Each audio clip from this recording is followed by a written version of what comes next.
حق بات پہ کٹتی ہے تو کٹ جائے زباں میری، اظہار تو کر جائے گا جو ٹپکے گا لہو میرا۔ مستاق حقوق پر شروع ہونے والے مزدور حقوق کی جہد مسلسل واقعی لوگ ٹپکنے کے بعد تر و تازگی اور پورے آب و تاب سے چمکتے ستاروں کی طرح روز روشن کی طرح عیاں ہے۔ دنیا بھر کے محنت کشوں ایک ہو جو کہ مختصر اور جامع فلسفہ حیات در اصل معاشی خود انصاری کی جانب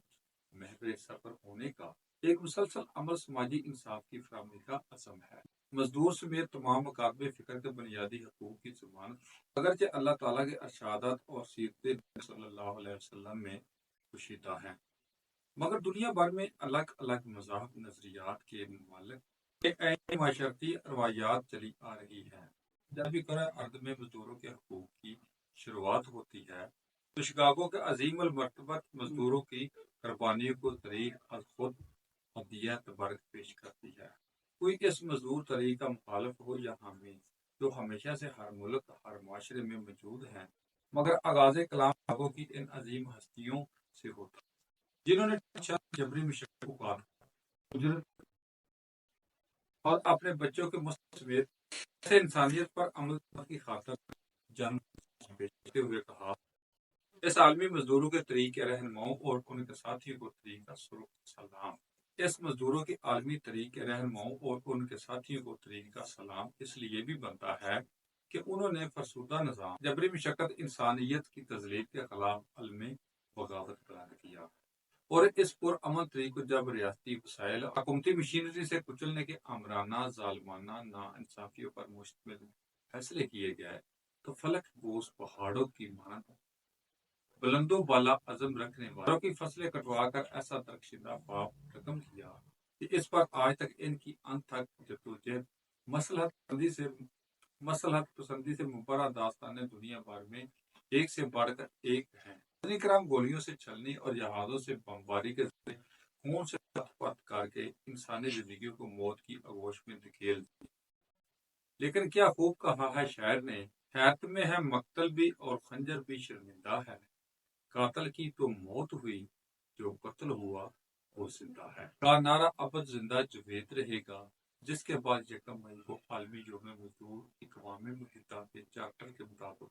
دنیا بھر میں منایا جانے لگا، اور اس دن کو منانے کا اصل مقصد ان مزدوروں اور شہداء کو خراج عقیدت پیش کر کے اور ان کی قربانیوں سے لکھے گئے مطالبات پر عمل درآمد کروانا ہوتا ہے۔ ترقی یافتہ اور ترقی پذیر ممالک میں اپنے تقاضوں کے باوجود مزدوروں کے حقوق پر قانون سازی بھی کی گئی، اور اس پر عمل پیرا ہونے والے زیادہ تر غیر مسلم حکمرانوں پر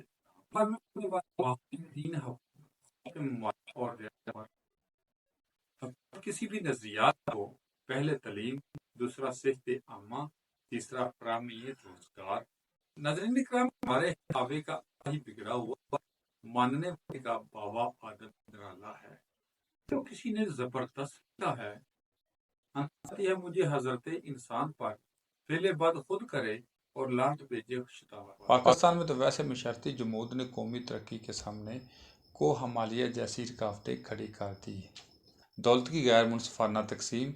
استحصالی معاشرہ، طبقاتی کشمکش، بنیادی انسانی حقوق پر قدغن، شہری آزادیوں پر پابندی، اظہار رائے، تحریر و تقریر کو جرم سے تعبیر کیا جاتا تھا۔ ٹریڈ یونین کے کھوکھلے افسانوی کردار کی حد تک محدود تھی۔ محترم ناظرین کرام، کیا یہ سچ نہیں آج بھی ہمارے ملک میں نسل در نسل غلامی کا دور دورہ ہے؟ اینٹوں کے بھٹوں میں انسانی جانوں کا ظہور، اسی طریق نظام کی ترقی میں اختتام حیات ڈھکی چھپی باتیں نہیں، اسی طریق نظام کی ترقی میں اختتام حیات ڈھکی چھپی باتیں نہیں۔ کارخانوں فیکٹریوں میں کون سے مظالم نہیں ہوتے؟ کارخانوں اور فیکٹریوں میں کون سے مظالم نہیں ہوتے؟ ہوا کی بیٹی آنچل پر ہاتھ اور عزت تار تار ہونے کے ساتھ ساتھ چادر چار دیواری کا تقدس بھی پامال ہونے کے دلخراش واقعات بدن پر رونگٹے کھڑے کر دیتے ہیں۔ اور یہ تو کچھ بھی نہیں، پاکستان فلم انڈسٹری کی معروف اور مقبول ترین اداکارہ شبنم کے ساتھ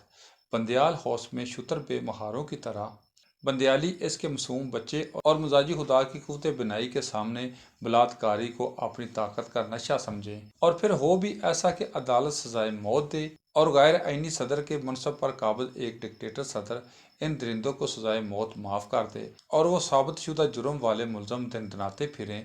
اور پھر تبدیلی کا نعرہ لگانے والی پارٹی انہیں قومی اسمبلی کا ممبر منتخب ہونے کا پارٹی ٹکٹ جاری کرے۔ اسی طرح اسلام آباد میں ایک جج کی بیوی کے ساتھوں معصوم بچی پر تشدد کا المیہ پوری قوم کے سامنے ہے، اور ملتان کی مختارہ مائی کے ساتھ ظلم و جبر کی گندگی قوم کے چہرے سے صاف نہیں ہوئی۔ گھریلو ملازمہ کو برہنہ کرنے کی جنسی ہوس کی درندگی نے نیا پنڈورا باکس کھول دیا۔ اسی طرح چائلڈ لیبر کا قانون ہوتے ہوئے بھی کہیں عمل درآمد ہوتا دکھائی نہیں دے رہا۔ اسلامی نظریات کو پس پشت ڈال کر بچیوں کو وراثت سے محروم کر کے فخر محسوس کر رہے ہیں، مگر ہمارے حکمران عالمی یوم مزدور کے موقع پر